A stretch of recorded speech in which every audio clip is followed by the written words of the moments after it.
The rain hit the glass walls of Hailtech's headquarters like bullets. Inside the boardroom, fluorescent lights buzzed cold and merciless, reflecting off Adrian Hale's perfect Mont Blanc pen. Across the table, his wife, Lily Carter, sat motionless, one hand resting on her 5-month pregnant belly, the other gripping her cracked iPhone. Adrian's voice sliced through the room. "Sign the divorce papers, Lily. Let's not make this uglier than it already is." She blinked, not believing what she heard. "You're divorcing me? Now?" "Now," he repeated, as if her heartbreak was a business transaction. Behind him, the board members avoided eye contact. Then the glass door opened, and in walked Brooke Ellis, Lily's best friend since college, wearing the same crimson lipstick Lily had once recommended. Brooke's heels clicked against the marble. She placed her hand lightly on Adrian's shoulder. "It's better this way, Lil. You'll understand one day." The air left Lily's lungs. Her mind replayed every moment. Brooke staying late to help Adrian with presentations. The new perfume in his car. The sudden coldness at home. It all fit now. Painfully, perfectly. When Lily refused to sign, Adrian's expression hardened. "You were never good for my image, Lily. You'll get a small settlement. Don't embarrass yourself." He tossed a manila folder toward her. Inside was a check and a clause removing her from Hailtech's health insurance plan. Her breath caught. The baby kicked.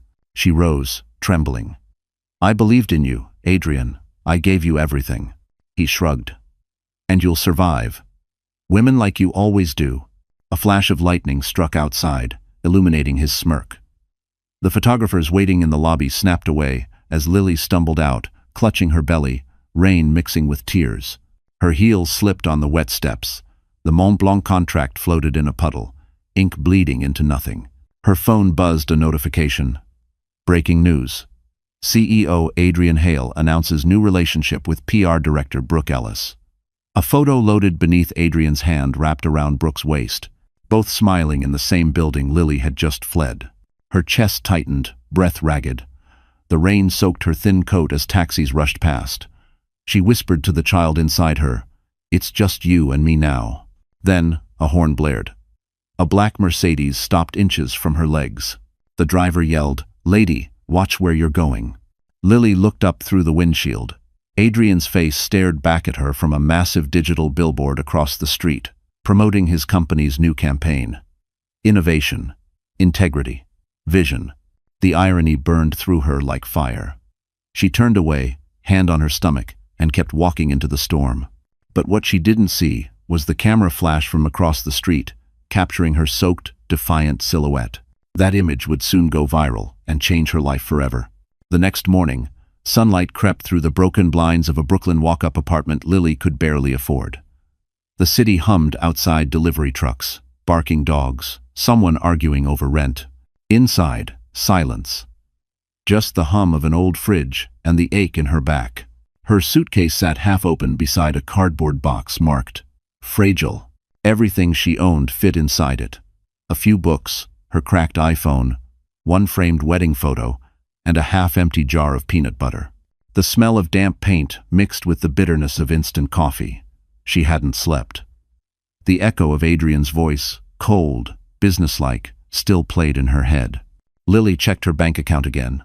$147.32. The health insurance cancellation email glared from her inbox. The subject line read, "Effective immediately." Her eyes stung.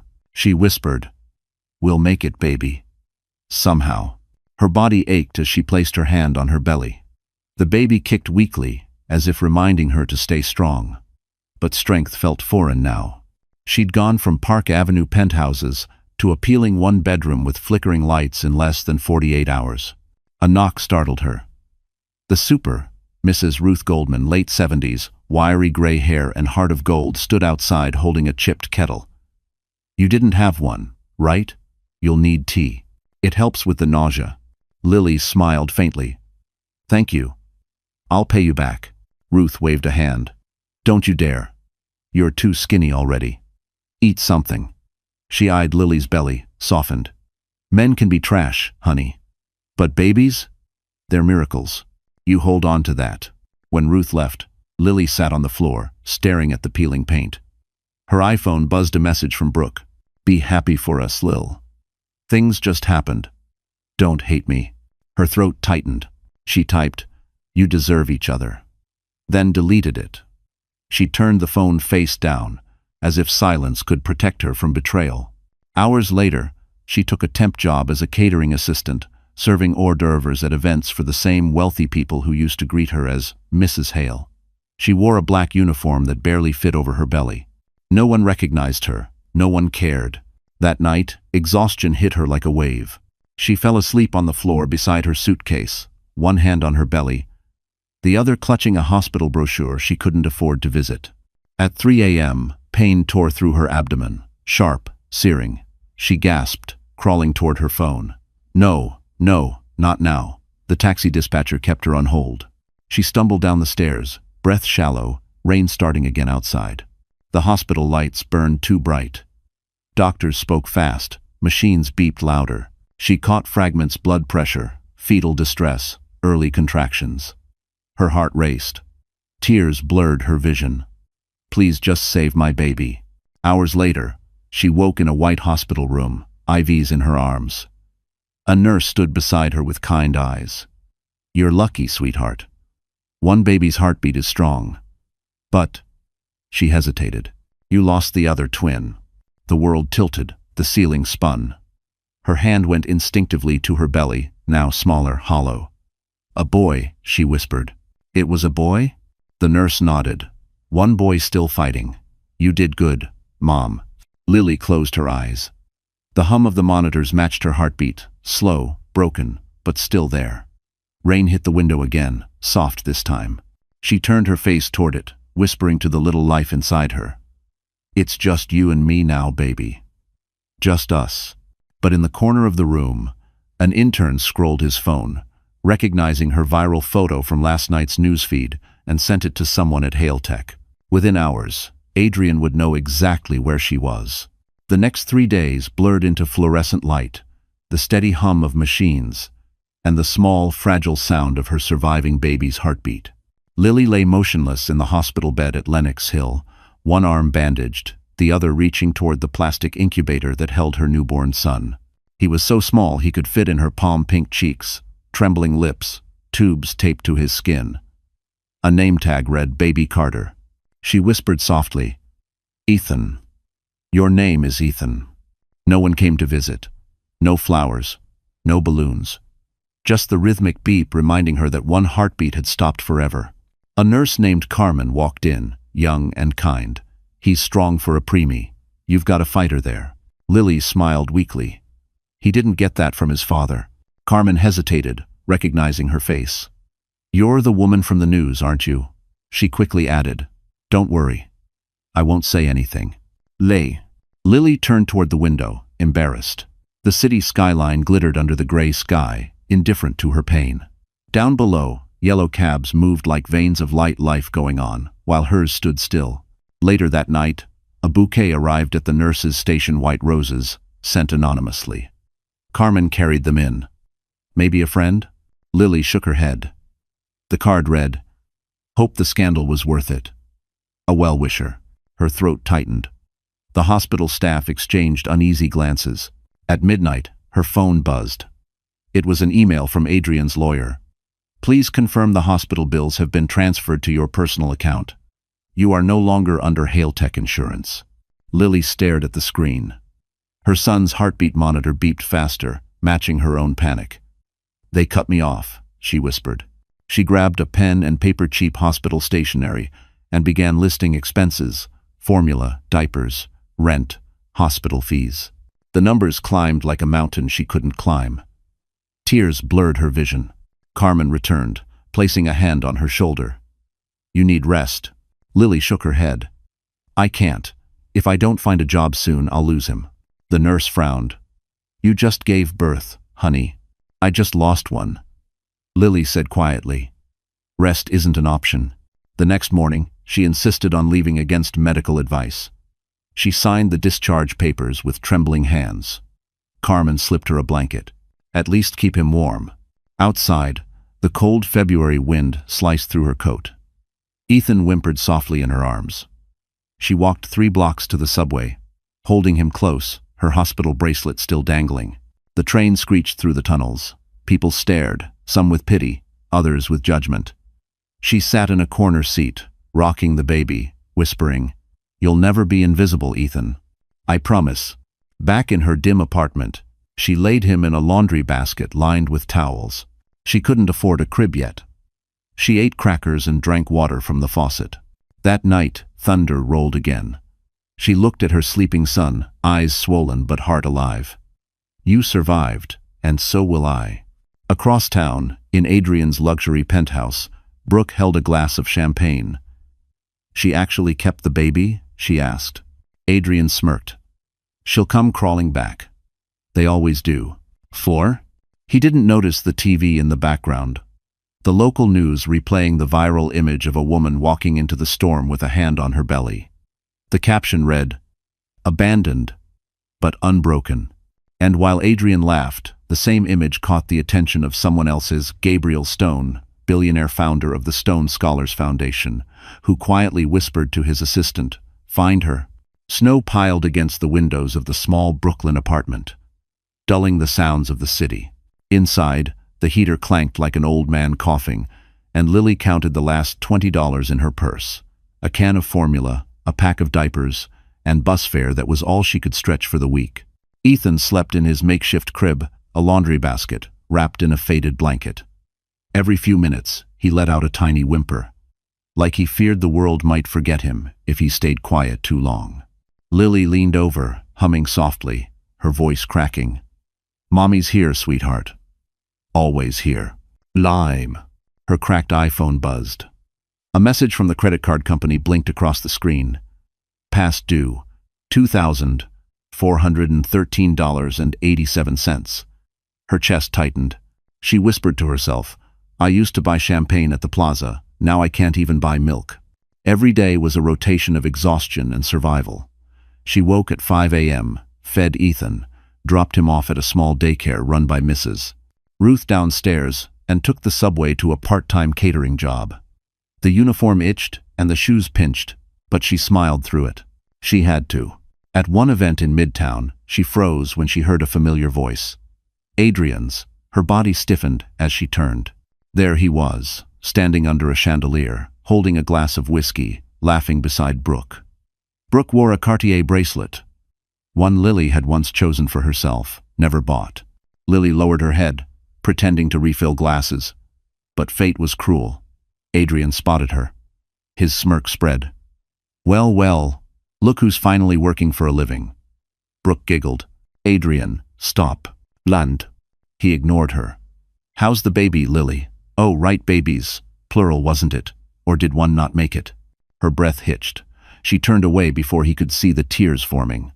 The tray trembled in her hands, glasses clinking. She whispered through gritted teeth, "You'll choke on that someday." When the shift ended, she sat on the subway home, silent tears slipping down her cheeks. The fluorescent lights flickered, and a man across the aisle offered her a napkin without a word. At home, Ethan had a fever. His skin burned hot. Panic flooded her veins. She rushed him to the ER. The nurse frowned. "No insurance, Miss Carter?" Lily shook her head. "He's all I have. Please, just help him." Hours passed. The waiting room smelled of disinfectant and worry. Finally, the doctor approached. "Viral infection, but he'll recover. Keep him warm, hydrated." Relief washed over her like sunlight through storm clouds. Back home, she rocked Ethan through the night, whispering lullabies between tears. "You're my heartbeat now, my reason." But exhaustion hit hard. One morning, she woke up on the couch, sunlight in her eyes, Ethan crying weakly. Her phone lit up with a message from the daycare. "Rent overdue. Can't hold your spot another week." Lily pressed her forehead against the wall, whispering, "Please, God, give me a break." Fool. And just when she thought she couldn't fall lower, her phone pinged again, an email from Stone Scholars Foundation. Subject line, "Assistant needed, immediate interview." Her hands trembled. She barely remembered applying. It had been weeks ago, a desperate midnight click on a job post. She read the details twice. Location, 5th Avenue. Salary enough to breathe again. Lily looked at Ethan sleeping beside her, his hand clutching her finger. Maybe this is it, baby. Maybe this is where we start again. But outside her door, a man in a dark coat snapped a photo of her apartment number and sent it to Adrian Hale. He typed back 3 words. Keep watching her. The elevator doors opened with a soft chime, revealing a marble lobby bathed in golden morning light. Lily hesitated at the entrance of the Stone Scholars Foundation on 5th Avenue. Her reflection in the glass door didn't match the woman she used to be, dark circles under her eyes, a thrift store blazer, a size too big, and a borrowed pair of heels from Mrs. Ruth. But she lifted her chin anyway. Ethan's tiny handprint sticker was tucked inside her wallet, her secret armor. "Ms. Carter?" a receptionist asked politely. "Mr. Stone will see you now." Her heart skipped. Mr. Stone himself. Most interviews were handled by HR, not the billionaire who funded half of New York's educational programs.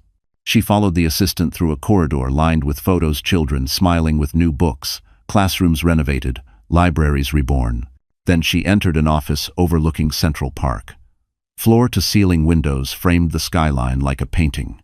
A man stood with his back to her, tall, broad-shouldered, dressed in a charcoal suit. His voice was low but steady. "You've had a difficult year, Ms. Carter." Lily froze. "You know who I am?" He turned around. Gabriel Stone. Gray eyes sharp as ice, yet unexpectedly kind. "Everyone in this city knows your story. What they don't know is whether you let it define you." Her throat tightened. "I'm not looking for pity, Mr. Stone. I just need a chance to work." He studied her for a long moment, then nodded toward the papers in her trembling hands. "Your resume says event coordination, fundraising, and crisis management." She almost laughed. "Mostly surviving crises, yes." The corner of his mouth lifted. "Then you'll fit right in." He handed her a contract, short-term, assistant coordinator for a new outreach program. Pay was fair. Hours were long. The signature line glowed like hope itself. As she reached for the pen, Gabriel added quietly, "One more thing. We don't tolerate lies or hidden motives here, Miss Carter. I build programs on integrity." Her pulse stuttered. "You'll get nothing but honesty from me." "Good," he said simply.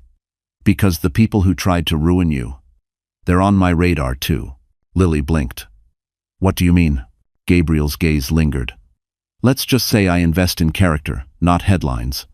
Then, softer. "Your photo, the one in the rain. It reminded me of someone who refuses to quit. That's why you're here." "Sean." She didn't know whether to cry or thank him, so she simply said, "I won't waste this chance." By 5 p.m., she was seated at a small desk surrounded by boxes of donation files. The hum of printers and quiet typing filled the room. For the first time in months, she felt like a person again, not a scandal. That night, as she left the building, she stopped by a window overlooking the snowy streets. Across the avenue stood a luxury billboard. Adrian's face again, promoting his new campaign. "Innovation never sleeps." Her reflection overlapped his in the glass. The woman he discarded now stood taller, steadier, working for a man whose name carried respect instead of arrogance. When she reached her apartment, she found an envelope slipped under the door, no return address. Inside, a photo of her entering the Stone Foundation, with a note scrawled across it, "I see you're moving up. Don't forget who helped you start." A.H. Her fingers trembled. Fear and anger surged, but she tore the photo in half and whispered, "You don't get to haunt me anymore." But what she didn't know was that Adrian had already ordered a background check on Gabriel Stone, and the first result made his smile vanish. There was history there, and it was darker than anyone guessed. The first month at the Stone Scholars Foundation felt like stepping out of a storm and learning to breathe again.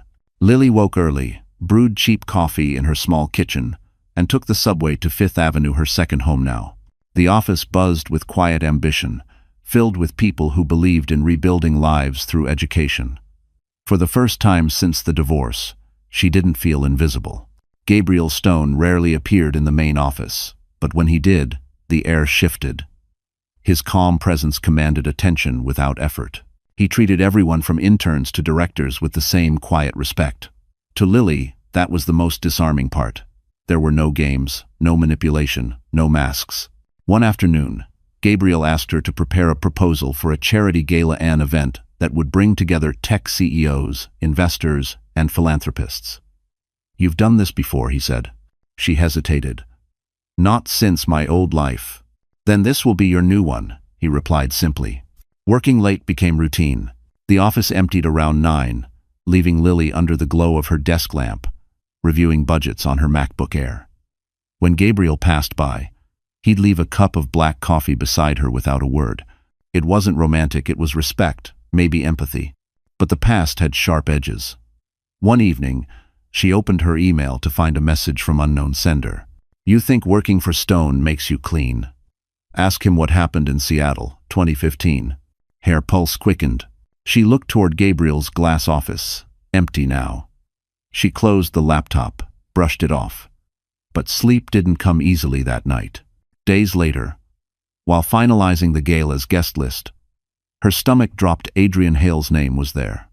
His company had donated a large sum, securing a table near the stage. She rushed into Gabriel's office. "He can't be there," she said, voice shaking. He'll try to humiliate me." Gabriel looked up from his paperwork. "Adrian Hale donated through a third party. I wasn't aware." "Please," she whispered. "He's dangerous." He leaned back, studying her. "I believe you. But removing him now would raise questions. Let me handle this." Her heart pounded. "You don't know what he's capable of." Gabriel's gaze darkened slightly. "Actually, I do." The room fell silent. She wanted to ask what he meant, but he ended the conversation with a calm, "Trust me, Tommen." Later that night, Lily returned to her apartment and found a small envelope slid under her door again. Inside, another photo, this time of her and Gabriel in the office, sharing coffee. The message read, "History repeats. He'll leave you too." Her hands trembled. She looked out the window at the snow-covered street, wondering if someone was watching. The next morning, she confronted Gabriel, laying the photo on his desk. "He's tracking me. He knows where I live. He's threatening me." "Sin." Gabriel's jaw tightened. "Then we'll make sure he can't." He picked up the photo, studied it, then slid it into a drawer. "I'll handle Hale Tech." "How?" she asked. He gave a small, knowing smile. "Let's just say Adrian Hale isn't the only CEO who's made enemies." For the first time, she caught a flicker of something else in his eyes, something cold, calculating. The man who seemed like a savior had shadows too. That night, as she rode home, her phone buzzed again. "You should have stayed in your lane, Lily." She looked up, scanning the subway car faces blurred, indifferent. Her reflection stared back in the window, pale and trembling. And far across Manhattan, Adrian poured himself a drink, laughing softly as his laptop screen displayed a folder labeled Stone Classified. Whatever history tied Gabriel and Adrian together was about to explode, and Lily was caught in the center. Snow had melted into thin gray slush when the first invitation proofs for the Stone Scholars Charity Gala arrived. Thick cream paper, gold lettering, and a faint scent of bergamot, elegant, understated, expensive. Lily ran her fingers over the embossed logo and felt a shiver of disbelief. Just months ago, she'd been counting change for baby formula. Now her name appeared on the events program as lead event coordinator. Gabriel stopped by her desk that morning, a quiet smile tugging at the corner of his lips. "You've done impressive work, Miss Carter. The board is thrilled." "Thank you," she said softly, eyes still on the invitation.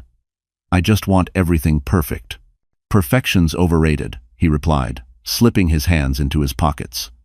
"Integrity isn't." Their eyes met, briefly steady, professional, yet there was something unspoken beneath the surface. For a moment, Lily felt seen, not as a victim or a headline, but as a woman rebuilding piece by piece. That fragile calm shattered 2 days later. While confirming the final guest list, she spotted a new addition. Adrian Hale, Hale Tech Innovations, Table 2. Her pulse spiked. She checked again, hoping it was a mistake. It wasn't. She stormed into Gabriel's office, her voice trembling. "He's on the list. You said you'd handle this." He looked up slowly, expression unreadable. "I did, and that's why he's here." "What?" Gabriel stood, closing the distance between them. If you keep running, he wins. You face him here on your terms, surrounded by people who respect you, not him. Lily shook her head. You don't understand. He doesn't just ruin reputations. He destroys people. His tone softened. Then we'll make sure he destroys himself. She stared at him, confusion mixing with fear. Why do you care so much? For the first time, Gabriel hesitated. Because once upon a time, Adrian Hale tried to destroy me too. He didn't elaborate, just turned back to his desk, finished the seating chart. And Lily, bring your son to the after-event brunch. I want people to see what strength looks like. That night, she couldn't sleep. She paced the small apartment, Ethan's soft breathing filling the silence. Memories of Adrian's cruelty looped through her head. The idea of standing across from him again made her hands tremble. The next morning, she decided to visit the gala venue, early the ballroom at the Plaza Hotel. The chandeliers shimmered like frozen tears, and the polished marble reflected her small frame as she walked alone through the empty hall. A voice echoed behind her. Still like to play the perfect hostess, don't you? She froze. Adrian stood near the entrance, immaculate in his tailored coat. He wasn't supposed to be there. The rehearsal wasn't until the next day. Her pulse raced. You're trespassing. He chuckled, stepping closer. Relax. I just came to see how you're doing. I hear you're working for my old friend Gabriel. Friend? She asked, tightening her grip on the clipboard. Adrian's smirk deepened. Let's just say we shared an investment, one that went sideways. He lost millions. I made them. He leaned in. You should be careful, Lily. Gabriel Stone is not who he seems. She stood her ground. Neither are you. Adrian's eyes glinted with mock admiration. Still got that fire. Too bad it's going to burn you again. He left, his cologne lingering in the air like poison. Lily sank into a chair, heart pounding. If what Adrian said was true, she was standing between two men with unfinished war, and she was the target caught in the crossfire. Later that evening, an anonymous text arrived. Seattle, 2015. Ask Gabriel about his brother. Her blood ran cold, and as she stared at the message, the phone buzzed again, this time from Gabriel himself. Don't believe anything Adrian tells you. Some truths are too dangerous to repeat. But it was too late. Lily had already booked a flight to Seattle. The plane landed through a curtain of gray clouds, rain streaking across the window like veins of silver. Lily clutched her worn leather bag to her chest. Seattle felt different from New York, quieter, moodier, as if the air itself carried secrets. She had one photo printed from a forgotten online article. Gabriel Stone, CEO of Stone Dynamics. Brother missing after mysterious crash, 2015. She wasn't sure what she expected to find, only that Adrian's smirk still haunted her. Ask him about his brother. Those words gnawed at her during the entire flight. She took a cab to a coffee shop downtown, where the crash report said Gabriel's brother, Andrew, had last been seen. Inside, the air smelled of espresso and rain. A barista glanced at her suitcase. You visiting? Something like that, she murmured. Do you remember a man named Andrew Stone? He used to come here years ago. The barista frowned, thinking, yeah, the tech guy, right? Real nice. After his accident, reporters kept coming around. Someone said it wasn't an accident at all. Lily's chest tightened. What do you mean? He lowered his voice. Rumor was, a rival company sabotaged his prototype deal. One CEO was investigated but never charged. Name was Adrian Hale. Her pulse stopped. You're sure? The barista nodded. Yeah. Stone brothers were on the verge of suing him when the crash happened. Her fingers trembled around her coffee cup. Gabriel and Adrian partners turned enemies. No wonder Gabriel's eyes darkened every time Adrian's name came up. That evening, she sat in a budget hotel, scrolling through old online archives. Article after article painted the same picture. Adrian Hale had stolen a project design from Stone Dynamics, leading to the company's downfall. A week later, Andrew Stone's car had gone off a bridge. No witnesses, no closure. Lily's phone buzzed. An unknown number again. You're digging in dangerous places, sweetheart. Her breath caught. She looked at the door. Deadbolt locked. Curtains drawn. How could he possibly know where she was? She barely slept. At dawn, She boarded the first flight back to New York. Every time the plane rattled, she imagined Adrian's smug grin waiting for her. When she landed, her voicemail overflowed. 3 messages from Gabriel. She ignored the first 2 but played the third. His voice was steady but edged with concern. "Lily, I know you went to Seattle. Come to my office before you believe anything. Please." At the foundation, Gabriel stood by the window, coat off, sleeves rolled up. The skyline behind him glowed orange in the setting Sunday. "You went looking for ghosts," he said quietly. "I found them," she replied. "Adrian ruined your brother." "Didn't he?" He didn't deny it. "He stole everything Andrew built. I swore I'd take it back, but legally, honorably. That's why I created this foundation. To turn corruption into good." "Then why hide it?" she demanded. "Why let me walk into a war I don't understand?" Gabriel's voice dropped. "Because people like Adrian don't fight fair. He's been watching you, Lily. Using you as bait." Her stomach nodded. "Bait?" Gabriel nodded grimly. "He thinks you're my weakness. That's why you're in danger now." Before she could respond, the lights flickered. Then her phone buzzed a live feed from an unknown number. It showed Ethan, in Mrs. Ruth's apartment, sleeping in his crib.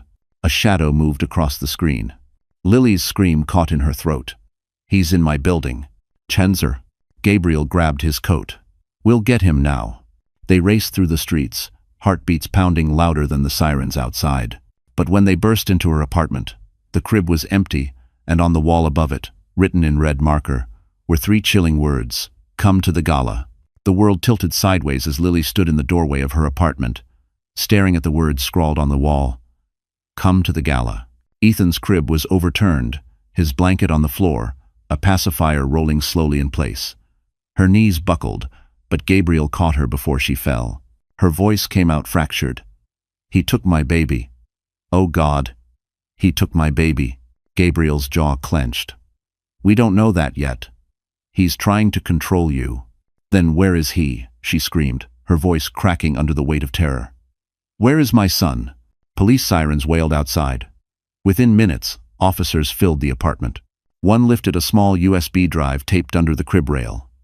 "Mom," he said, "this was left here." Gabriel took it from the officer, plugged it into Lily's laptop. The screen flickered to life. A video loaded, grainy, low light. Ethan sat in the back seat of a car, unharmed but frightened, holding his stuffed bear. A familiar voice spoke off camera. "Adrian Hale." "Relax, Lily," he said, tone calm, condescending. "No harm will come to the boy, but if you want him back, you'll meet me tomorrow night at the Plaza Gala, alone." "No police? No Gabriel Stone." Lily covered her mouth, sobbing. Gabriel shut the laptop, his face a mask of fury. "He's using your child to pull you into a trap." She looked at him, tears streaming down her cheeks. "Then we set one of our own." Gabriel hesitated, then nodded slowly. "You'll go to the gala, but you won't be alone." "Shua." The next 24 hours blurred into chaos, phone calls, security arrangements, hidden earpieces. Gabriel's team discreetly coordinated with a private investigator, a former FBI agent he trusted. But the police couldn't officially intervene. Adrian's warning was clear. By evening, Lily stood before her mirror, slipping into a black gown that clung to her trembling frame. The reflection staring back didn't look like a grieving mother. It looked like a woman walking into war. "Mrs. Ruth appeared at the door, eyes red. "You'll get him back, sweetheart. I can feel it." She placed a small silver cross into Lily's palm. "For strength." At the Plaza Hotel, the ballroom glittered beneath chandeliers. Reporters clustered at the entrance, camera flashes exploding as black cars arrived. Lily's heels clicked against the marble floor as she entered, heart hammering. Across the room, Adrian stood by the bar, flawless as ever in a navy tuxedo. He raised a glass of champagne, smirking. "There's my leading lady." Her skin crawled. "Where is my son?" she demanded. He leaned closer, whispering, "Patience, Lily. You'll see him soon. But first, I want the Stone Foundation's access codes. All of them." She froze. "You're insane." "Not insane," he said smoothly, "just practical. Stone's empire hides things you can't imagine, secrets worth billions. Give me what I need, and you get your boy back. Munto. Across the room, Gabriel watched through a hidden earpiece feed, jaw tight. His voice echoed softly in Lily's ear. Keep him talking. Adrian's hand brushed hers, a gesture that made her skin crawl. Do you know why Gabriel helped you? Guilt. He's cleaning up his brother's mess, the same brother whose death I merely accelerated. Lily's blood ran cold. You killed Andrew Stone? Adrian smiled faintly. Let's not ruin the evening with ugly words. Heine. Suddenly, the ballroom lights flickered. A projection screen lit up behind the stage. A live video feed of Ethan, safe in the hotel nursery, surrounded by security officers. Adrian's smug grin vanished. What? Gabriel stepped forward from the crowd, voice calm but lethal. You lose again, Hale. The room erupted in chaos. Cameras turned, guests gasped. Adrian lunged for Lily, but security pinned him down before he reached her. Lily rushed toward the screen, crying in relief as Ethan's tiny voice echoed through the speakers. Mommy, she whispered through tears. I'm here, baby. I'm here. But in the corner of the ballroom, a laptop blinked to life. Adrian's backup plan, uploading stolen files from Stone Foundation servers. The night wasn't over. The real betrayal was still waiting in the dark. Applause erupted as security escorted Adrian Hale through the ballroom doors. But Lily couldn't feel the triumph. Her legs buckled as she ran toward the small side hallway where a uniformed officer held Ethan in his arms. When she reached him, the boy's cry sliced through the noise like a siren. She dropped to her knees, gathering him into her arms. His tiny fingers gripped her necklace so tightly she thought it might snap. Mommy, I was scared, he sobbed. She kissed his forehead again and again. It's over, sweetheart. It's over. But in the corner of the room, Gabriel wasn't smiling.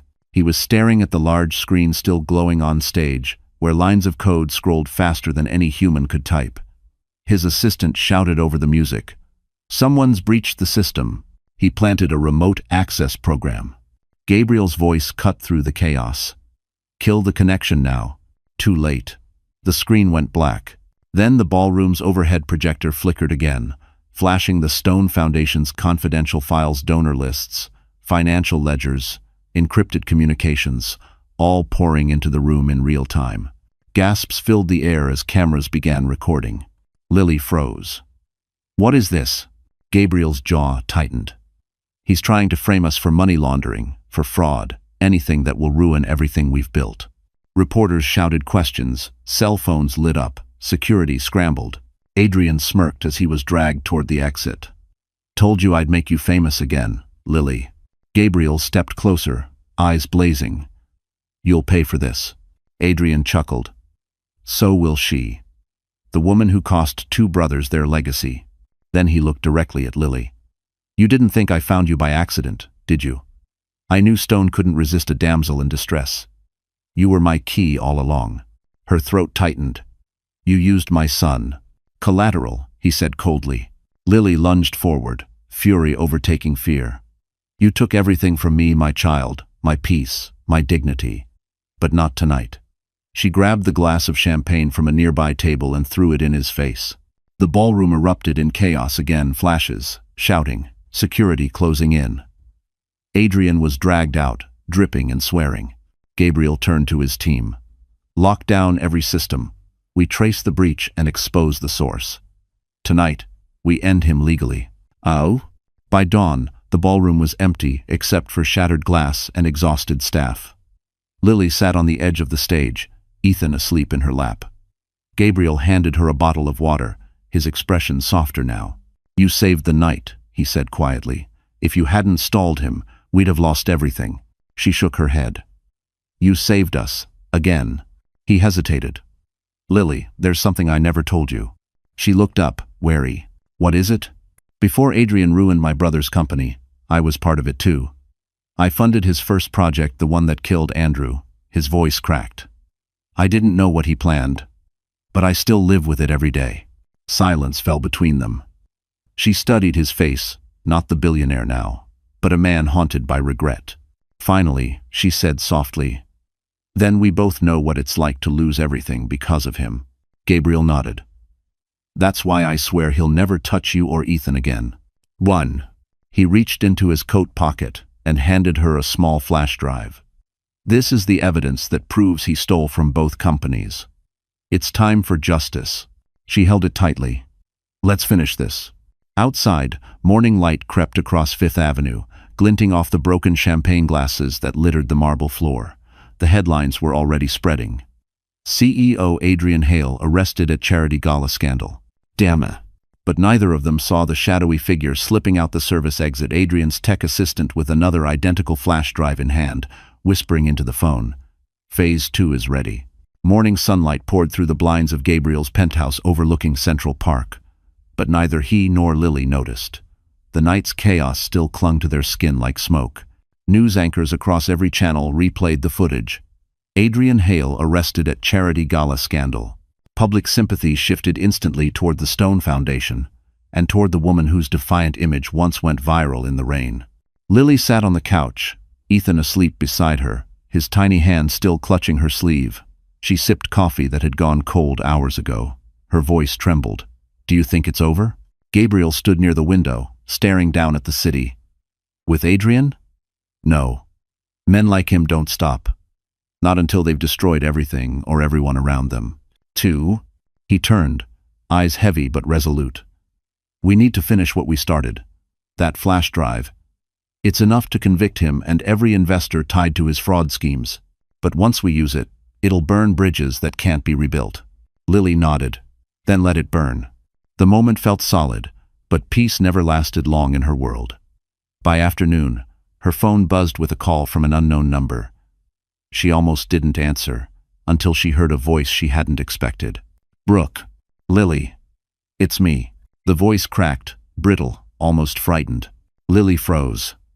What do you want? I need to talk to you, please.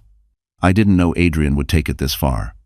I thought he just wanted revenge. Where are you? Lily asked coldly. Brooke hesitated. A hospital in Jersey. He found out I was helping the feds. He pushed me down the stairs. Lily's stomach twisted. You're lying. I swear, Lily. I'm done covering for him. He kept files on Gabriel too. Things you don't know. If you want proof, come now, before he sends someone to finish this. The call ended before Lily could reply. Gabriel frowned when she told him. It's a trap. Maybe, she admitted. But if there's something we don't know, I have to see it. I'll go with you. She looked at Ethan, sleeping peacefully on the couch. He stays here with Ruth. I can't risk him again. An hour later, they reached St. Matthew's Medical Center, a quiet hospital off the freeway. The nurse at the desk pointed them to room 217. When they entered, Brooke lay pale against the sheets, bruises on her arms. Her once perfect hair was chopped unevenly. I told them everything, she whispered. The fake charities, the money laundering, the offshore accounts. But Adrian's not finished. His assistant, the one who escaped, has a kill switch. He'll release everything unless someone stops him. Gabriel stepped closer. Where is he? Brooke's lips trembled. Somewhere downtown. I don't know the address, but the files are on his laptop, labeled Phoenix. He said it'll rise after Adrian falls. Before Gabriel could respond, the heart monitor flatlined. Lily gasped as nurses rushed in. Brooke's body jerked once, then went still. The monitor screamed its steady, merciless tone. A doctor shouted, "Code blue." Lily backed away, hand over her mouth. Oh my God. Gabriel's eyes went to the IV line, a tiny puncture, not from hospital staff. Someone had tampered with it. He grabbed Lily's wrist. We have to go. Now. They rushed down the hallway just as security alarms blared. Outside, a black car idled at the curb. Adrian's missing assistant in the driver's seat. He saw them, panicked, and sped off into traffic. Lily's heart raced. He's going to release everything, isn't he? Gabriel nodded grimly. Unless we stop him first. As they drove away, sirens wailed behind them.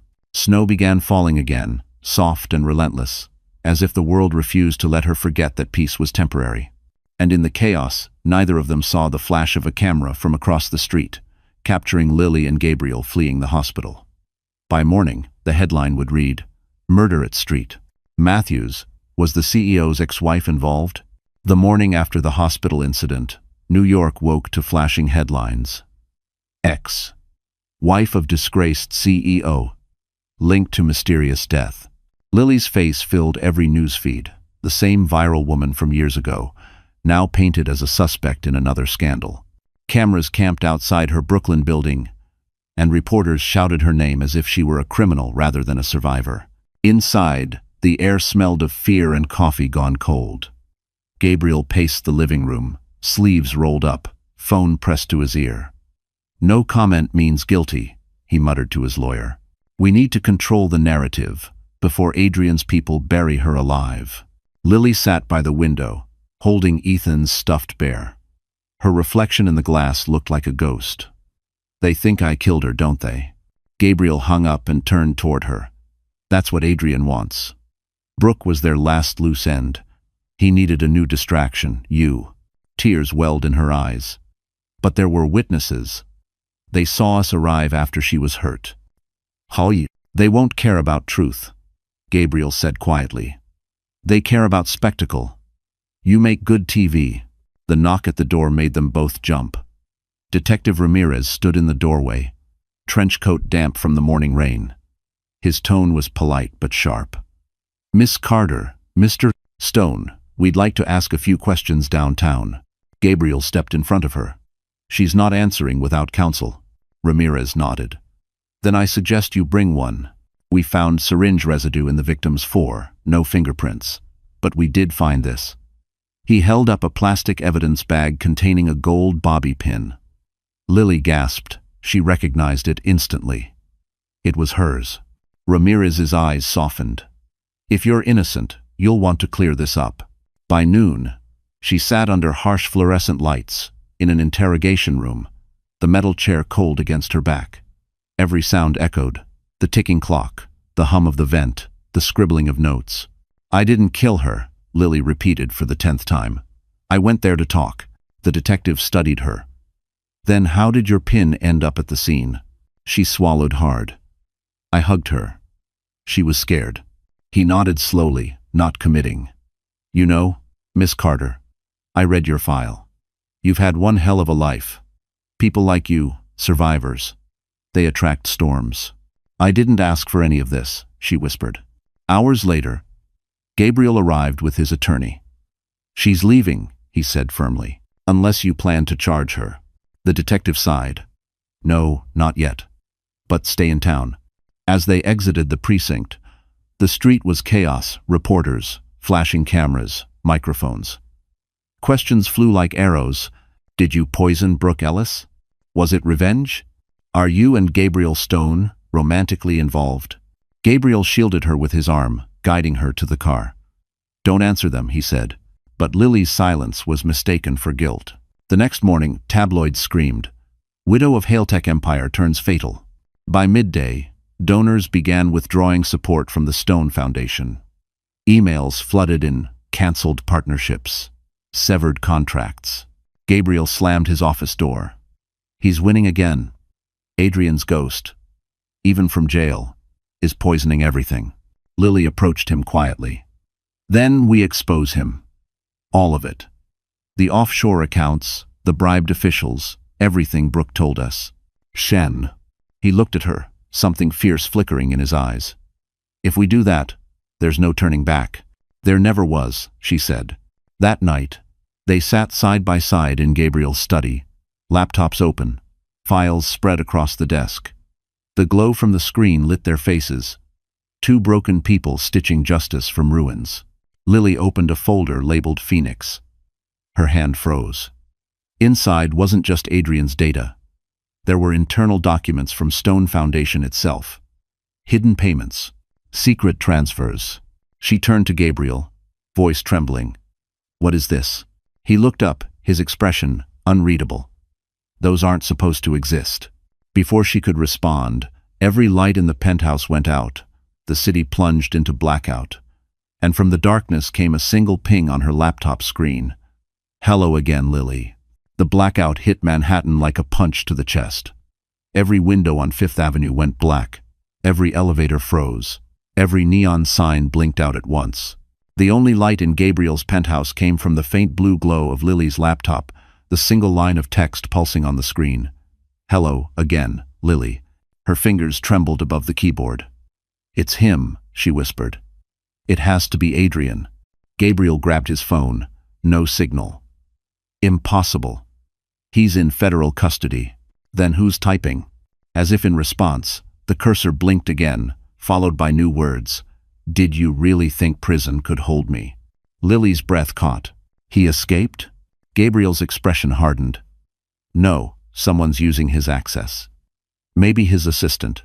The laptop speakers crackled, and a distorted male voice echoed through the room. "You shouldn't have opened the Phoenix folder, Gabriel. It wasn't meant for her eyes." Lily slammed the laptop shut, heart pounding. "He's in our system." Gabriel crossed to the circuit breaker, flipping switches. Nothing changed. "The entire grid's down. If this is part of his plan, he's covering something huge." A faint beeping broke the silence, an emergency generator kicking in. The lights flickered weakly, revealing the chaos of files scattered across the floor. Ethan stirred on the couch, murmuring in his sleep. Lily's voice dropped to a whisper. "He's not safe here." Gabriel nodded. "I'll get him out. My driver can take him to a safe house upstate." But before they could move, the intercom buzzed an unfamiliar voice. "Delivery for Mr. Stone."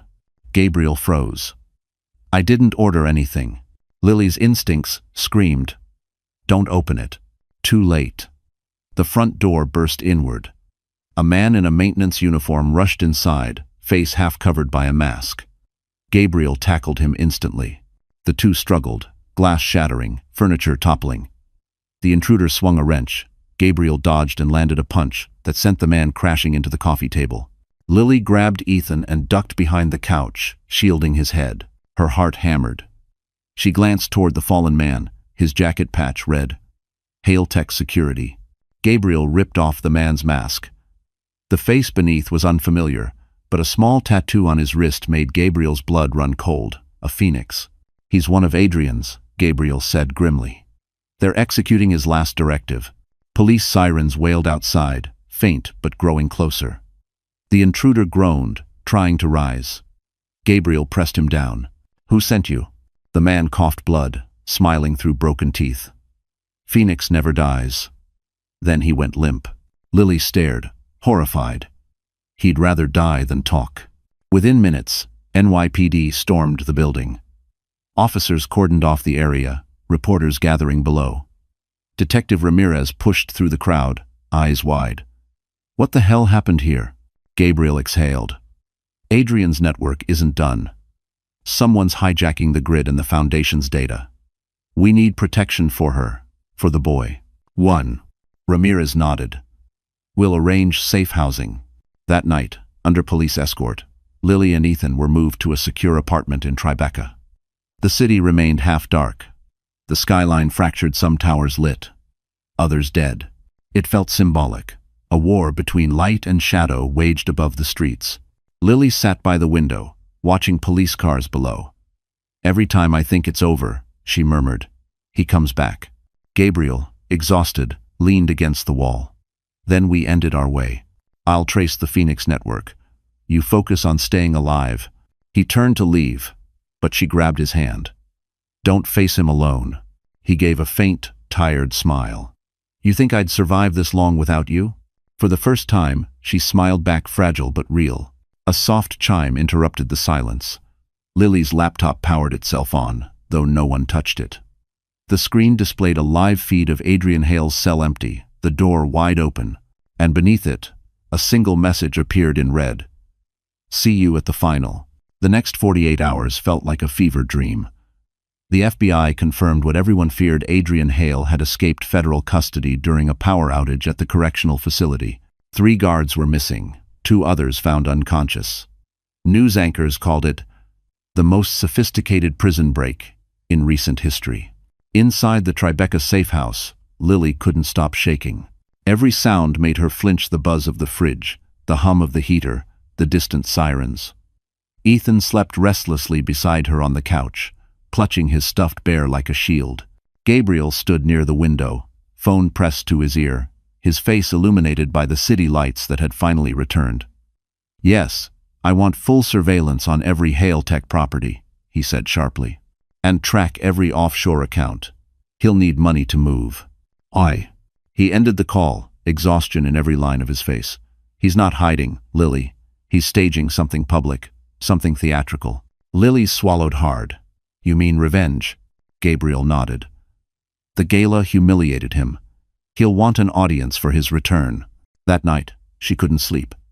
At 3 a.m., she scrolled through her phone, watching news clips of Adrian's old interviews, his perfect smile, his charm. It all felt like a mask now. She remembered his voice the night he left her. "You'll survive. Women like you always do." He hadn't said it as comfort. He'd said it like a curse. The next morning, Gabriel's tech team intercepted a data breach attempt from inside the Stone Foundation. Someone was still feeding information to Adrian. A mole. Gabriel slammed his fist on the table. "He's always one step ahead. Always." Lily stood, trembling. "Then we get ahead of him." "How?" "Make him think he's already won." "Dad." Gabriel stared at her. "That's dangerous. So is breathing in his world," she said quietly. By afternoon, the plan was set. Gabriel would leak a fake report showing that the Foundation had shut down operations and liquidated assets into a single account bait. Adrian couldn't resist. The transfer would trace directly to his servers, allowing the FBI to pinpoint his location. Lily's role was to make the story believable. She went to the media, giving a raw, emotional interview. Cameras zoomed in on her tear-streaked face as she said, "I can't keep running. Adrian Hale destroyed everything I loved. If this is the end, at least the truth will be heard." The video went viral within hours. Sympathy poured in from around the world. And just as planned, the Phoenix network activated again. At 9 p.m., Gabriel's analyst shouted from his computer, "We got him. IP trace Queens waterfront. Old shipping terminal." Gabriel grabbed his coat. "Stay here, Lily. Let me handle this." "Tom." She shook her head. "You'll need someone he won't shoot on sight." He hesitated, then gave in. "You get 5 minutes. Then you run." The wind howled as they arrived at the abandoned terminal. Rusted cranes loomed above the dark water, the air thick with salt and diesel. Inside, dim light flickered from old monitors. Adrian stood at the center, perfectly calm, dressed in black. His smile was as sharp as glass. "Welcome to my resurrection." Lily's heart pounded. "Where are the others?" "The guards." He gestured lazily toward the water. "Sleeping with the truth." Gabriel's voice was low and steady. "It's over, Adrian." Adrian laughed softly. "Over? My dear Gabriel, this is just Act 2. You think I don't know you planned this little trap? You still underestimate me." He pressed a button on a nearby console. The walls came alive with screens images of Stone Foundation accounts, falsified transfers, fabricated evidence. "While you were baiting me," he said, "I was rewriting your reality." Lily's eyes widened. "You hacked the Foundation again?" Adrian smiled. "No, you did at least. That's what the records will show." Gabriel lunged forward, but Adrian pulled a gun from his coat and aimed it straight at Lily. "You took my company, my freedom, my life," he hissed. "Now I'll take yours." The metallic click of Adrian's gun echoed through the cavernous terminal. Water lapped against the docks outside, rhythmic, indifferent. Lily froze in place, her heart thundering so loud she could barely hear her own breath. Gabriel shifted slightly in front of her, one arm half raised, voice calm but edged with fire. "Put it down, Adrian. You don't have to end it this way." Adrian smirked. "That's where you're wrong, old friend. There's only one way this ends with me winning." The gun glinted under the dim light. Gabriel took a step forward, and Adrian's finger twitched on the trigger. "One more step," he warned, "and she dies first." Lily swallowed hard, forcing herself to speak. "You think killing me makes you powerful? It just proves you were never anything without other people's pain." His jaw tightened. "Careful, Lily. You don't get to moralize when you've been sleeping with the enemy." Her eyes narrowed. "You mean the man who saved my child from your kidnappers?" The silence that followed crackled like static. Gabriel's voice dropped lower, almost a growl. "If you're going to shoot someone, shoot me. Leave her out of this. Adrian tilted his head, eyes gleaming. How noble. Always playing the hero. That's why Andrew died, remember? You were too slow to save him too. Gabriel's face went pale. You killed him because he refused to sell you the patent. Sure. I killed him, Adrian whispered, because he called me a thief. The world went still. Lily felt her blood turn to ice. Gabriel lunged. The gun went off an ear-splitting crack that tore through the air. The bullet shattered a glass panel behind Lily, showering them in shards. She screamed as Gabriel tackled Adrian to the ground. The gun slid across the floor. Both men grappled, fists and fury colliding. Lily spotted the gun spinning toward the water. Without thinking, she dove for it. The cold metal burned against her palms. Adrian slammed Gabriel against a steel beam, snarling, "You'll never take me alive." Lily stood, hands trembling, aiming the gun. "No, Adrian," she said, her voice shaking but steady. "You'll take yourself down." He turned, laughter twisted. "You don't have it in you." She took a deep breath. "You're right. But I don't have to." Sirens wailed in the distance.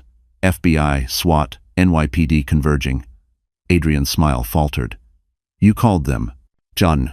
Gabriel wiped blood from his mouth. "No, she did." Adrian spun back toward Lily, eyes wide. "You were never bait. You were the trap." Before he could move, the warehouse doors burst open. Floodlights exploded across the room. Agents swarmed in, shouting, "Drop your weapon." Adrian raised his hands slowly, smirking again. "You can't prove anything. The files are gone. You'll all go down before I do." Gabriel straightened, breathing hard. "You really think I'd trust one copy?" From his coat pocket, he pulled a second flash drive, the real Phoenix key. "Everything you stole, every dollar you laundered, it's all here. And this time, the world will see it." Adrian's composure cracked for the first time. Two agents grabbed him, forcing him to the ground. His final words hissed between clenched teeth.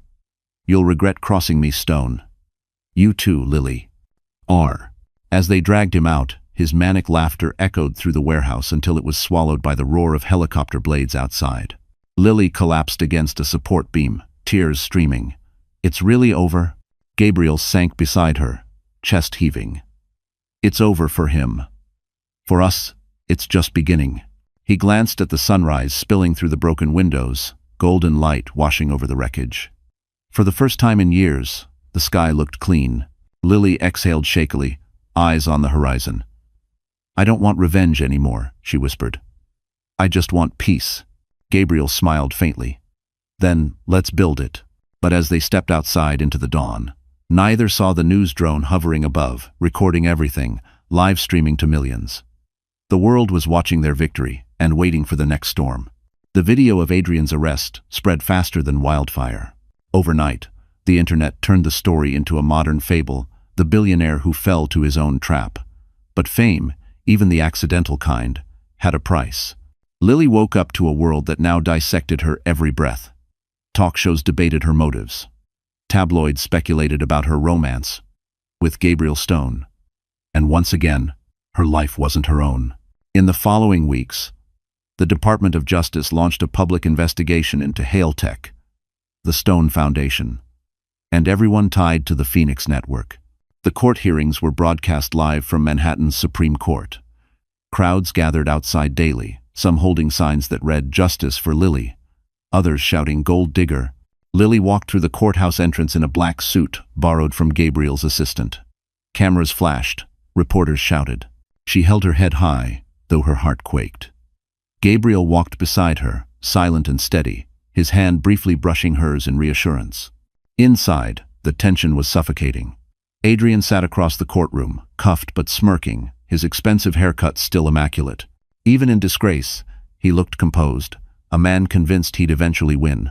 The prosecutor began, voice sharp as glass. Adrian Hale orchestrated a multinational fraud scheme, laundering millions through false educational foundations.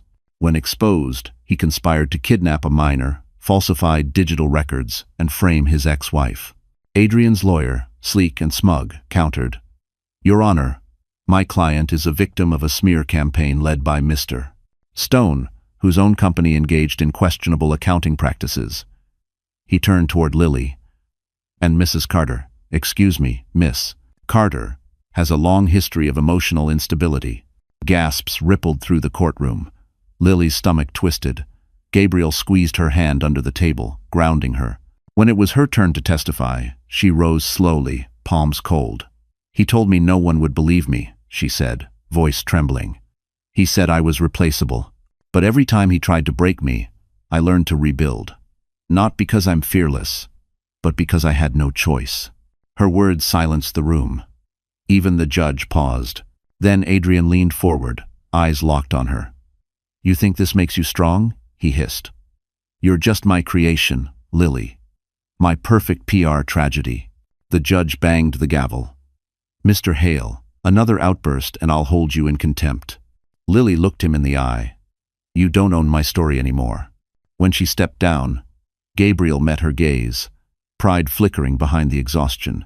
Over several days, evidence piled high.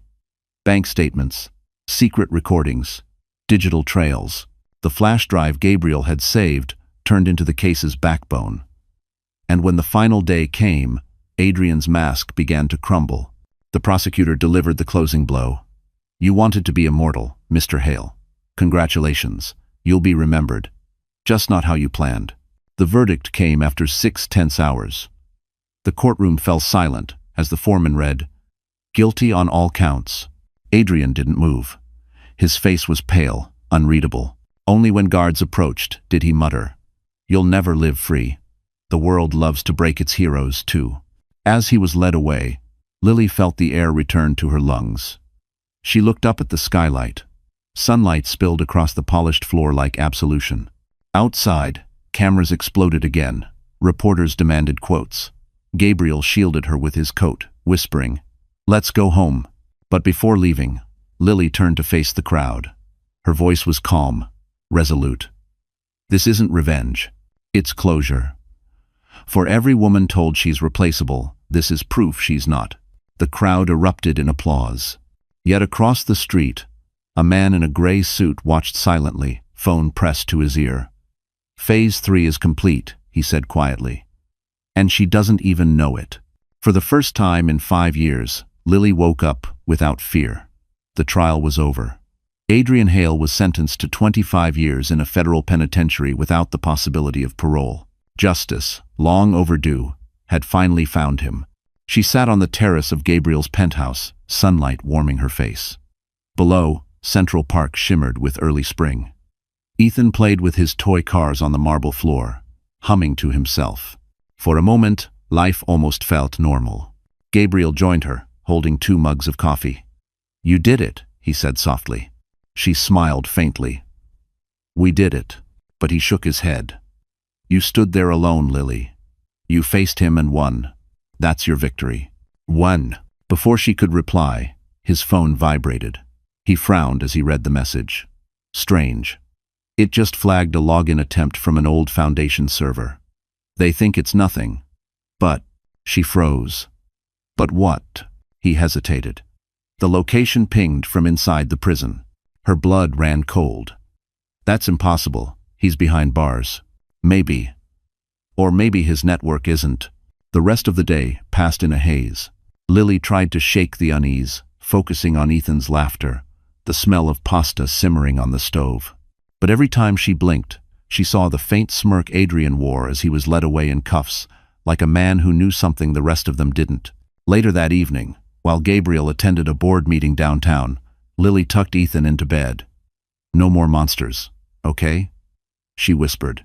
He giggled sleepily. "Mommy, monsters aren't real." She smiled. "You're right. But when she turned off the light, her phone lit up on the nightstand, an anonymous text. "Monsters never die, they just change form." Her heart stopped. The number was untraceable. The message disappeared seconds after she read it. She called Gabriel immediately. "Someone texted me." His tone sharpened. "What did it say?" She repeated it. He went silent. "I'll be home in 10 minutes. Don't open the door for anyone." But as she hung up, a soft knock echoed from the hallway. "Maintenance," a voice called. Water leak check. Lily's breath hitched. We don't have a leak, she whispered through the door. No response. Then the sound of footsteps retreating, too slow, too deliberate. When Gabriel returned, the hallway was empty, but a white envelope sat under the door. Inside was a photograph. Ethan asleep in his bed, taken from outside the window. On the back, one word, Phoenix. Gabriel's face turned ashen. He still has people out there. Tree. Then why not just take Ethan, she asked, voice cracking. Why send threats? Because he doesn't want to kill us, Gabriel said grimly. He wants to own us again. Over the next few days, strange things began happening. The Foundation's website went down. Their donor database was wiped. Anonymous tips accused Gabriel of embezzling restitution funds. The media pounced instantly. Headlines read, Stone Foundation under federal review. Gabriel slammed his laptop shut. He's destroying us from inside the system. Every file, every backup, gone. Lily clenched her fists. Then we rebuild again. Like always. But this time, rebuilding meant war. They hired cybersecurity experts, called in federal agents, even reached out to Detective Ramirez. Still, each digital footprint they traced led to dead ends. Then, one night, a hacker on Gabriel's payroll cracked a hidden channel embedded in Adrian's old files. On the screen, a single message blinked. Phase 4. Resurrection begins. March 25. Gabriel whispered, That's tomorrow. Lily felt the air leave her lungs. What happens tomorrow? Before he could answer, the city lights outside flickered. Every phone, every screen in the room came alive at once, playing a live broadcast from a prison security camera. Adrian Hale stood in his cell, smiling at the camera. Miss me? He said. Then the feed glitched, and Adrian vanished. The cell was empty. The world thought he was locked away, but the Phoenix had risen again. The news broke before sunrise. Convicted CEO, Adrian Hale missing from federal prison. Officials stunned by security footage. Every major network replayed the same impossible clip. Adrian standing in his cell, staring straight at the camera, then vanishing as the lights flickered. Lily watched it on the living room TV, clutching her robe tight. The screen froze on his smile, that same cruel, knowing grin she'd once fallen for. It's a deepfake, she whispered, almost pleading. It has to be. Gabriel stood beside her, jaw tense. If it's real, he had help. No one disappears from a federal facility without money, power, or both. Ethan toddled into the room, rubbing his eyes. Mommy, who's that man? She turned off the TV immediately. Just someone who used to hurt people, sweetheart. He frowned.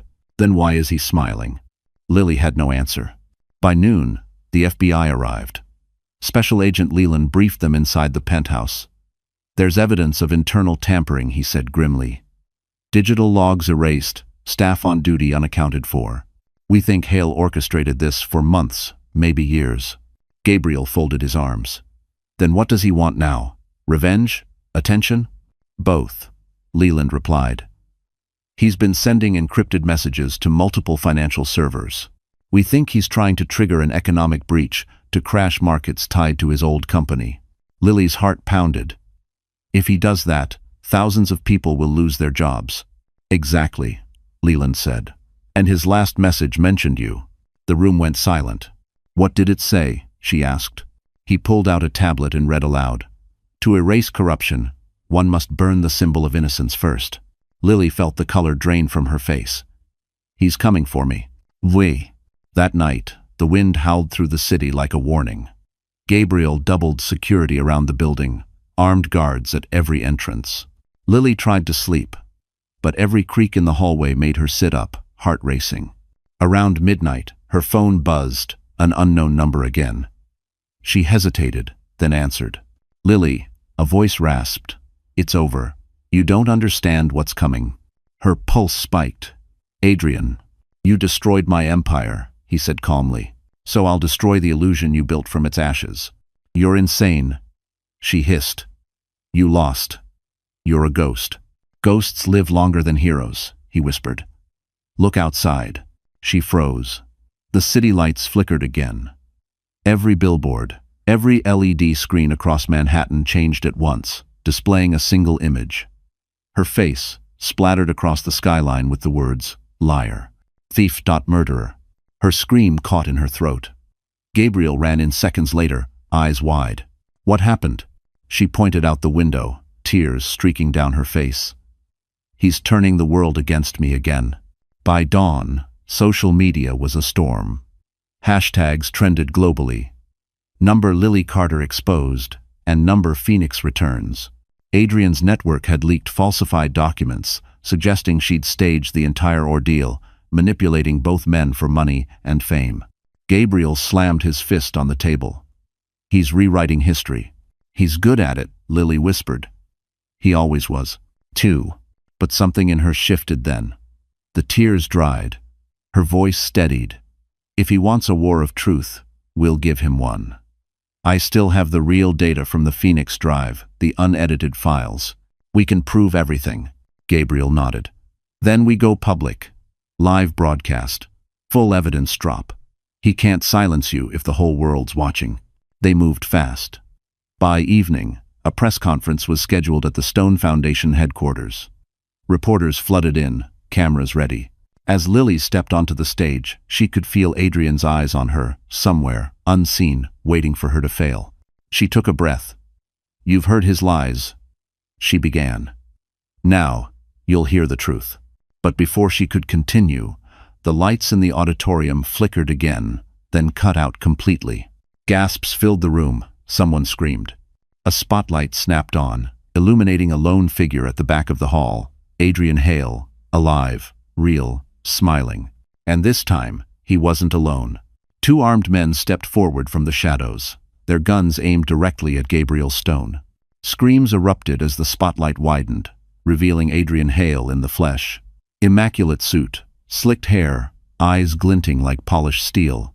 The world had thought him dead or imprisoned, yet there he was, breathing, smirking, standing at the back of the press hall like a resurrected ghost. Reporters stumbled backward. Cameramen dropped equipment. Gabriel stepped instinctively in front of Lily, shielding her with his body. "Adrian, don't do this," he said through clenched teeth. Adrian raised his hands theatrically. "Relax, Gabriel. I didn't come to kill anyone. I came for the truth. My truth." The two armed men flanked him, weapons steady. A live camera from one of the fallen reporters was still rolling, broadcasting the entire chaos to millions watching online. Lily's voice cracked. "How are you even here? You escaped prison."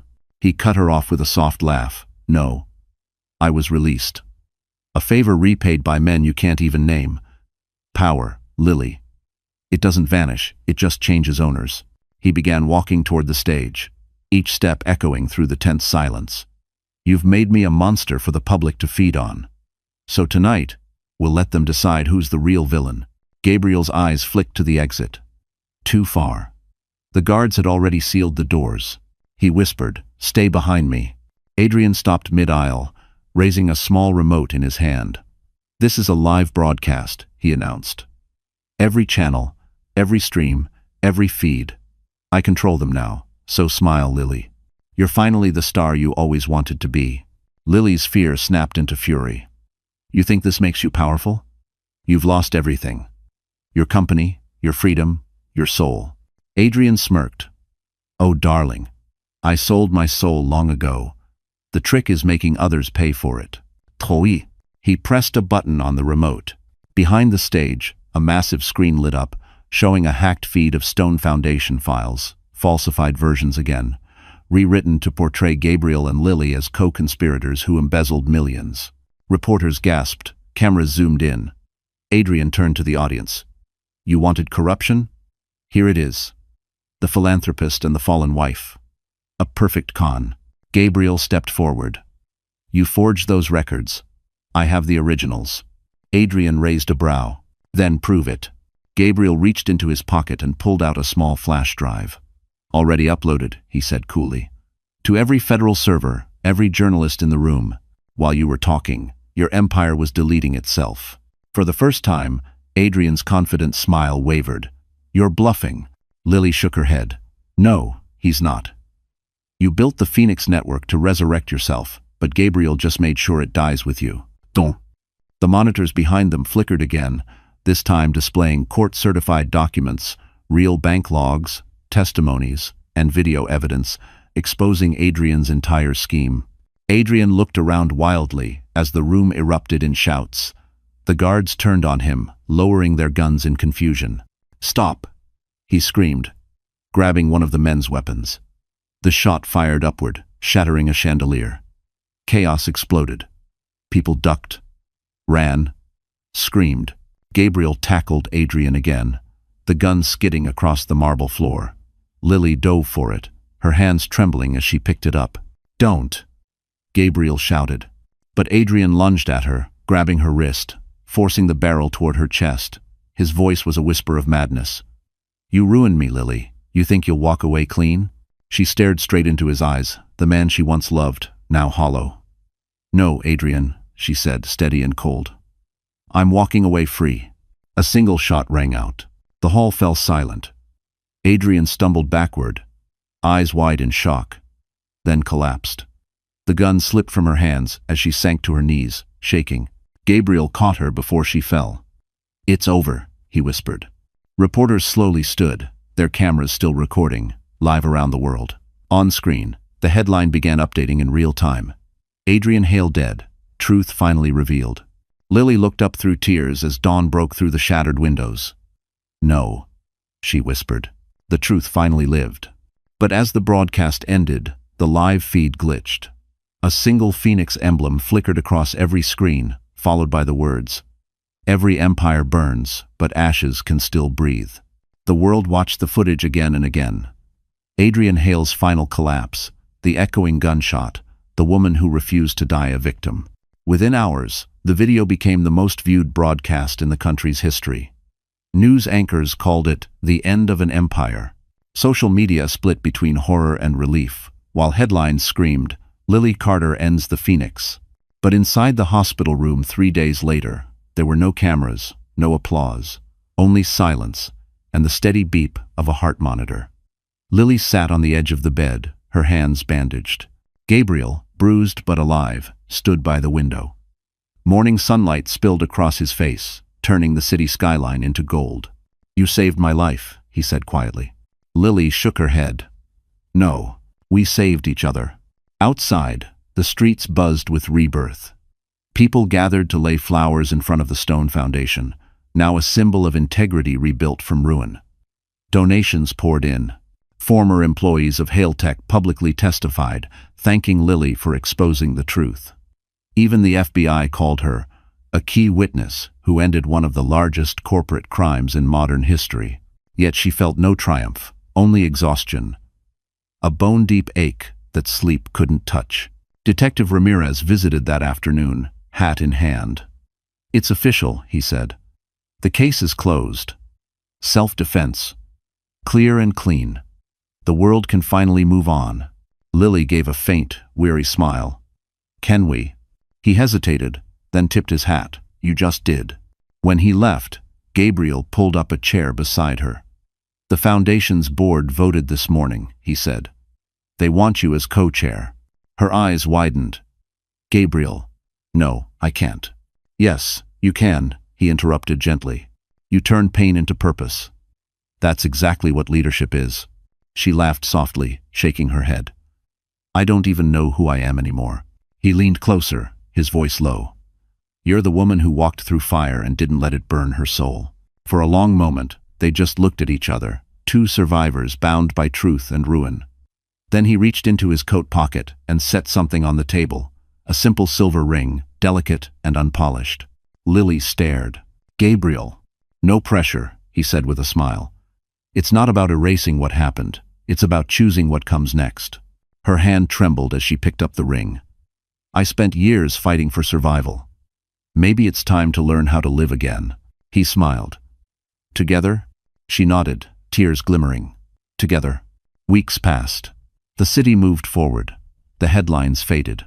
The Phoenix network was dismantled, its remnants absorbed into digital archives labeled evidence. Ethan started kindergarten. On sunny days, Lily took him to Central Park, where he'd chase pigeons while she sipped coffee and watched the skyline. One morning, Gabriel joined them, carrying a small envelope. "The governor's office," he said, handing it to her. Inside was a letter. "Miss Carter, in recognition of your courage and your contribution to exposing corporate corruption, the state of New York awards you the Civic Integrity Medal." Her breath caught. "I never wanted medals," she murmured. "I know," Gabriel said. "But you earned it anyway." That evening, the three of them stood on the rooftop terrace overlooking Manhattan. The sunset painted the sky in fire and rose. The same colors that once haunted her now felt like rebirth. Ethan climbed into her lap, pointing at the clouds. "Mommy, they look like birds." She smiled. "Not birds, baby. Phoenixes." He frowned. "I thought phoenixes were bad." She kissed his forehead. "No, they just forget they can rise without burning the world." As the city lights flickered to life, Gabriel took her hand. "So," he said, voice soft, "what will you do now that it's over?" Lily looked toward the horizon, the skyline shimmering like a promise. "It's never really over," she whispered, "but for the first time, it feels like a beginning." And somewhere deep in the city's archives, a single encrypted file blinked to life. Its name, Phoenix, Rebirth, 1. But for Lily Carter, the fire finally warmed instead of burned. The empire had fallen. The woman had risen. So, that's how our story comes to an end. And if you're still here right now, listening, maybe something in Lily's journey touched your heart too, right? Maybe it reminded you of the times you thought you couldn't go on. And yet, somehow, you did. You see, life isn't about avoiding the fire. It's about learning to rise from it. Like the Stoic philosopher Marcus Aurelius once wrote, "What stands in the way becomes the way." Every pain, every betrayal, every storm can either destroy you or shape you into someone stronger, wiser, freer. Lily's story teaches us that healing isn't about erasing the past. It's about reclaiming the power it once took from us. Forgiveness, courage, and truth. Those are the real victories. So if you're watching this, my friend, take a deep breath. You've survived 100% of your worst days so far. You're already stronger than you think. And if this story moved you, even just a little, please like, share, and subscribe to our channel. Not just for views, but to remind more people out there that pain doesn't define us, how we rise from it does.